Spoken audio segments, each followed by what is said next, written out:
2. Dois homens sem o mulo. A nave estava quase pronta. Não faltava nada a não ser o destino.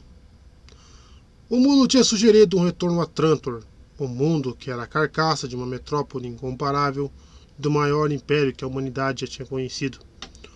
O mundo morto que havia sido a capital de todas as estrelas. Preacher desaprovou. Era um caminho antigo que já tinha dado tudo que tinha para dar. Ele encontrou Bale Shanes na sala de navegação da nave.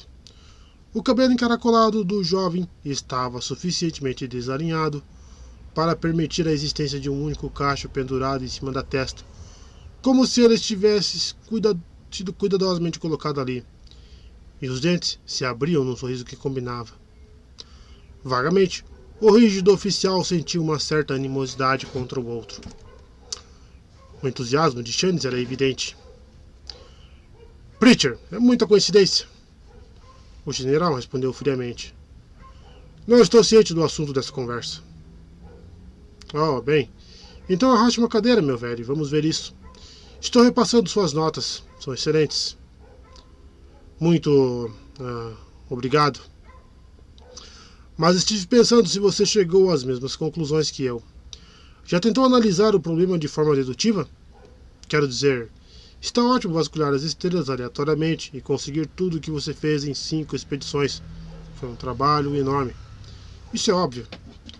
Mas já calculou quanto demoraria para revisar cada mundo conhecido nesse espaço? Sim, muitas vezes. Preacher não se sentia nenhuma necessidade de facilitar a vida para o jovem, mas era importante tirar o máximo da mente do outro. A mente não controlada, portanto imprevisível do outro. Bem, então vamos supor que somos analíticos e tentar decidir exatamente o que estamos procurando? A segunda fundação, falou Preacher mal-humorado. Uma fundação de psicólogos, corrigiu Shanes, que é tão fraca em ciências físicas como a primeira fundação era fraca em psicologia. Bem, você é da primeira fundação, eu não. As implicações são provavelmente óbvias para você. Devemos encontrar um mundo que é governado pela virtude das habilidades mentais e que seja bastante atrasado cientificamente. É necessariamente assim? Questionou Preacher em voz baixa. Nossa própria união dos mundos não é atrasada cientificamente, apesar de nosso governante dever sua força a seus poderes mentais. Porque ele se baseia nos conhecimentos da primeira fundação. Foi a resposta um pouco impaciente. E esse é o único reservatório de conhecimento na galáxia. A segunda fundação deve viver entre as migalhas secas do Império Galáctico. Não há outra alternativa. Então você está dizendo que eles possuem poder mental suficiente para dominar um grupo de mundos em potência física ao mesmo tempo? Impotência física comparativamente. Contra as áreas vizinhas decadentes, eles são competentes para se defender. Contra as forças renascentes do mulo, com a base de uma economia nuclear madura, eles não podem resistir. Se não fosse por isso, por que teriam sido tão bem escondidos tanto no começo pelo fundador Harry Seldon, como agora por si mesmos? Sua própria primeira fundação não tornou sua existência um segredo nem quando era uma única cidade em um planeta solitário há 300 anos. As linhas suaves do rosto escuro de Preacher se retorceram de forma sarcástica. É agora que você terminou sua profunda análise, gostaria de uma lista de todos os reinos, repúblicas, planetas, estados e ditaduras de um tipo ou de outro, na selvageria política que existe lá fora, correspondendo à sua descrição e a outros vários fatores?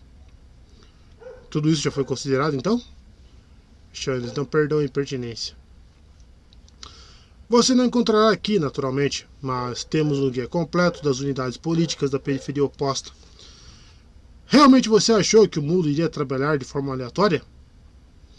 Bom, então, e a voz do jovem se elevou com energia. O que você acha da oligarquia de Finstrel? Preacher coçou a orelha pensativamente. Finstrel?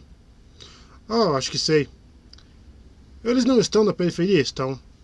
Parece que estão a 1/3 do caminho em direção ao centro da galáxia. Sim, e daí? Os registros que temos colocam a segunda fundação no outro extremo da galáxia. O espaço sabe que essa é a nossa primeira e única pista. Por que falar de Finstral? Seu desvio angular do raio da primeira fundação está somente 110 ou 120 graus de qualquer forma, nem perto de 180. Há um outro ponto nos registros. A segunda fundação foi estabelecida no fim da estrela. Essa região nunca foi localizada na galáxia. Porque era o nome local, suprimido depois para guardar o segredo. Ou talvez tenha sido inventado por Sheldon em seu grupo.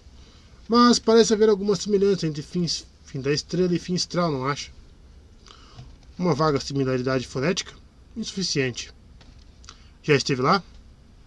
Não. Mas aparece nos seus registros. Onde? Ah, sim, mas foi só para conseguir comida e água. Não havia nada muito importante nesse mundo. Você pousou no planeta principal? O centro do governo? Não saberia dizer.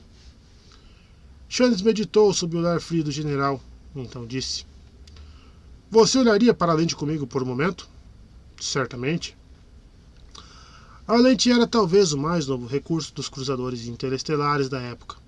Na verdade, era um computador complicado que poderia jogar em uma tela uma reprodução do céu noturno, como visto de qualquer ponto da galáxia. Shannon ajustou os pontos de coordenada e as luzes da parede da sala de navegação se apagaram. Sob a tênue luz vermelha do painel de controle da lente, o rosto de Shannon brilhou corado. Pritchard sentou na cadeira do piloto, as longas pernas cruzadas, o rosto perdido na penumbra. Lentamente, depois que o período de inicialização terminou, os pontos de luz brilharam na tela e foram ficando densos e brilhantes com o grupo de estrelas populosas no centro da galáxia. Isso, explicou Shannon, é o céu da noite de inverno em Trantor. Esse é o ponto importante que, até onde eu sei, foi negligenciado na sua busca. Toda orientação inteligente deve começar tendo Trantor como ponto zero. Trantor foi a capital do Império Galáctico, ainda mais científica e culturalmente do que politicamente. E, portanto, o significado de qualquer descritivo deve vir, em 90% dos casos, de uma orientação trantoriana. Quanto a isso, você irá se lembrar que, apesar de Sheldon ser de Hericon, que está na direção da periferia, seu grupo trabalhou em Trantor. O que você está tentando me mostrar? A voz de Lala de Pritchard contrastava com o entusiasmo do outro. O mapa irá explicar. Você vê a nebulosa escura? A sombra de seu braço marcou a tela que havia assumido a majestade da galáxia. O dedo indicador terminava numa pequena mancha de escuridão que parecia um buraco no tecido de luz. Os registros estilográficos chamam de nebulosa de Pellet. Preste atenção. Vou expandir a imagem. Pritchard tinha visto o fenômeno da expansão da imagem da lente antes, mas ainda perdia o fôlego.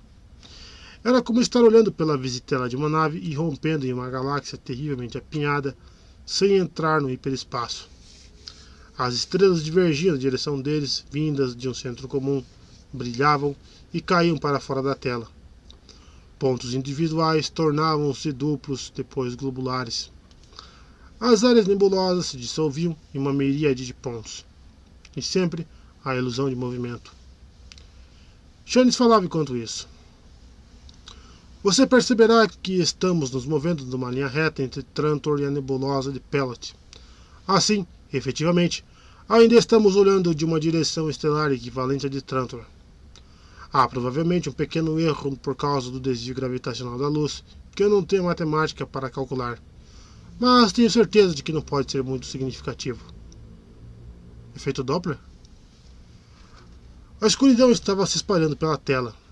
À medida que a taxa de magnificação diminuía, as estrelas deslizavam pelos quatro cantos da tela como se assinassem, arrependidas em partir.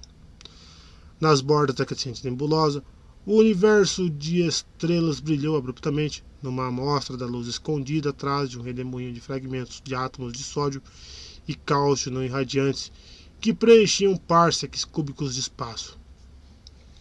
E Shannon apontou novamente. Isso foi chamado de a boca pelos habitantes dessa região do espaço. E é significativo porque só a partir de uma orientação trantoriana que ela se parece com uma boca.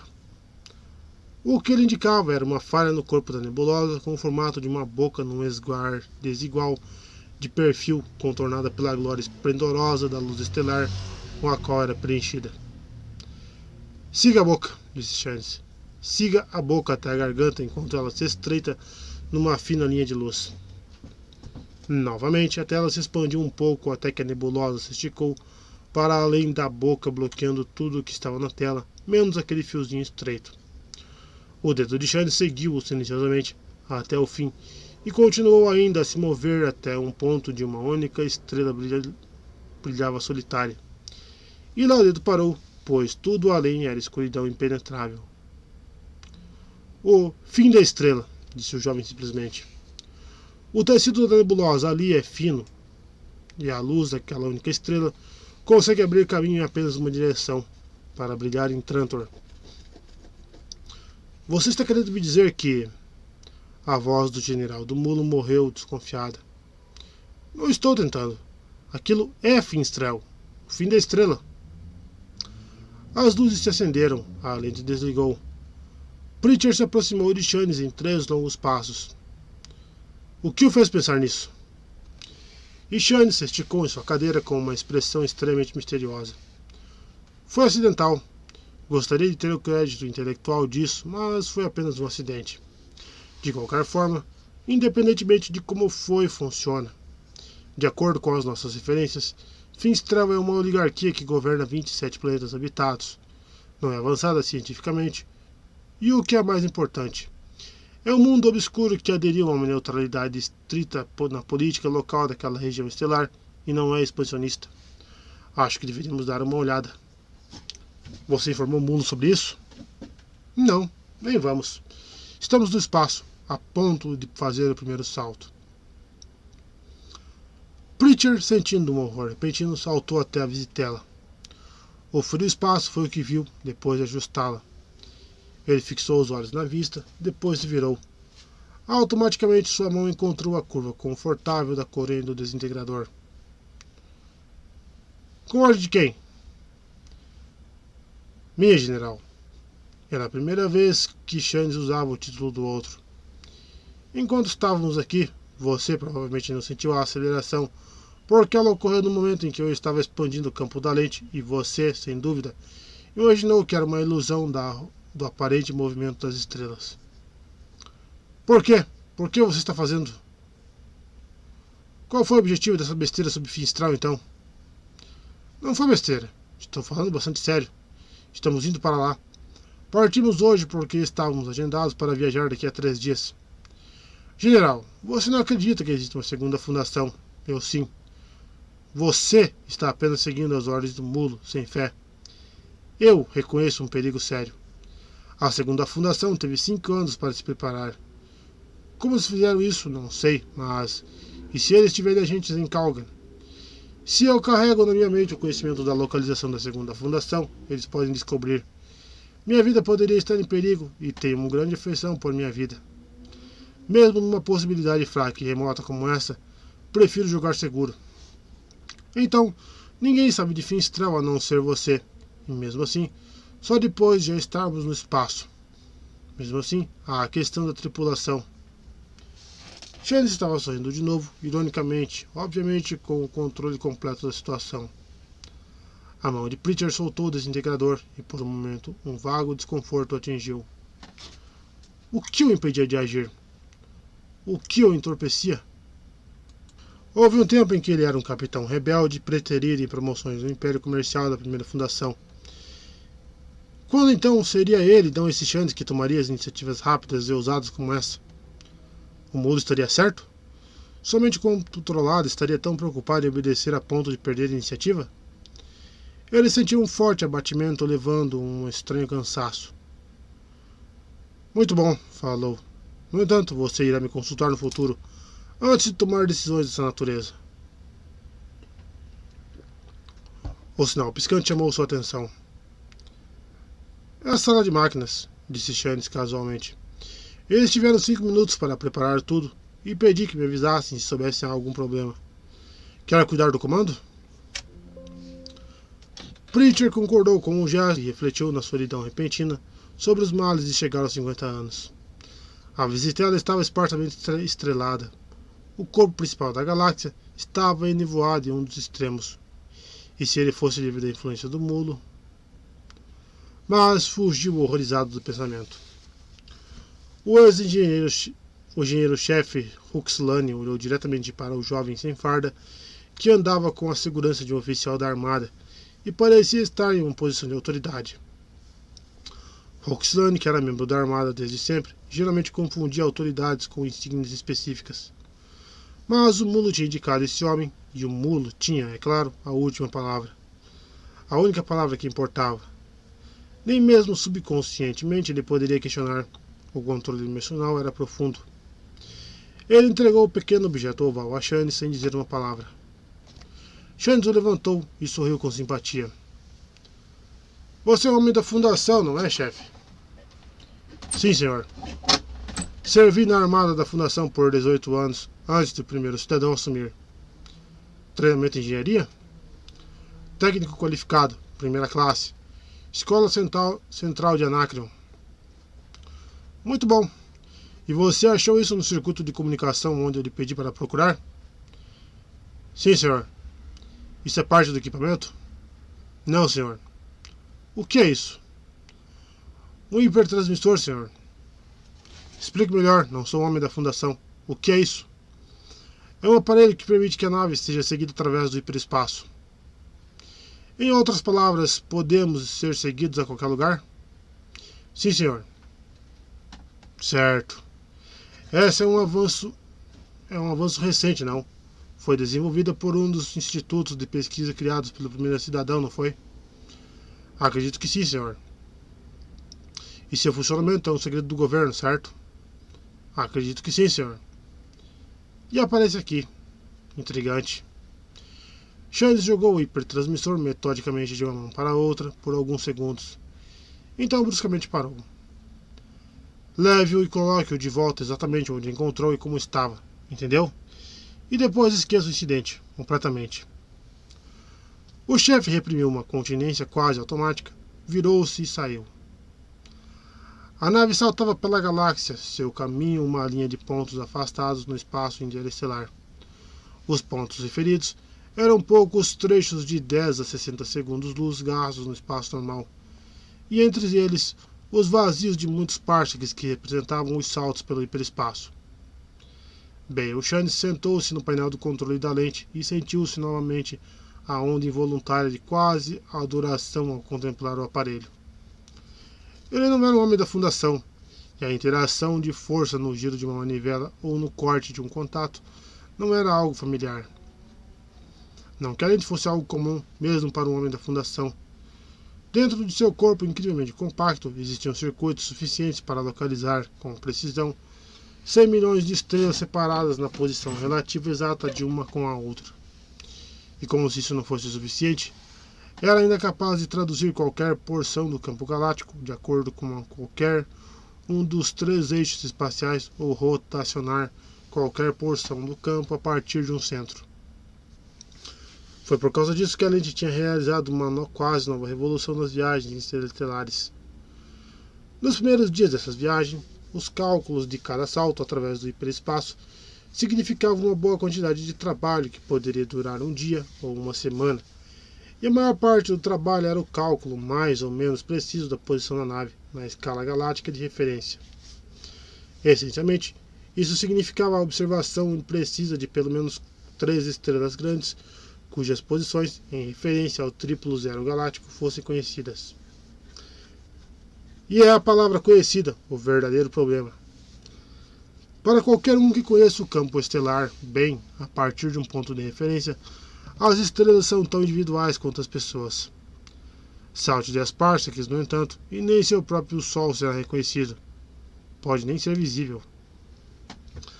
A resposta era, é claro, a análise espectroscópica.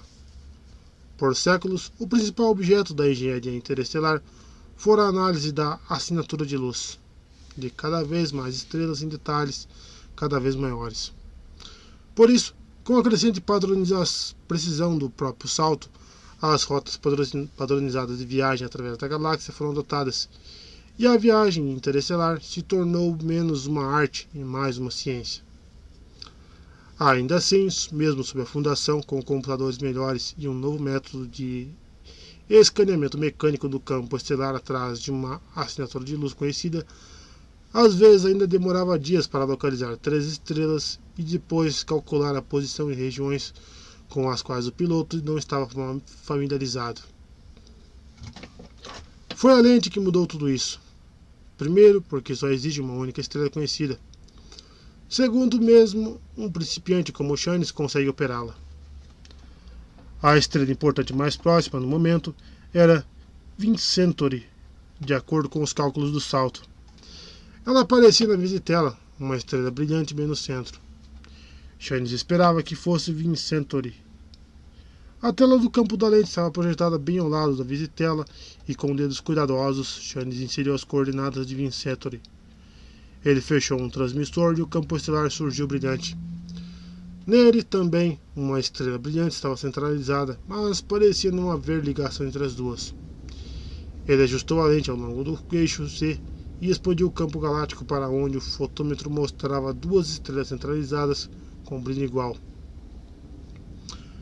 Chanes procurava uma segunda estrela de brilho razoável na visitela e encontrou uma correspondente na tela do campo. Ele rotacionou lentamente a tela para uma deflexão angular semelhante, retorceu a boca e rejeitou o resultado com uma careta. Rotacionou novamente e outra estrela surgiu brilhante.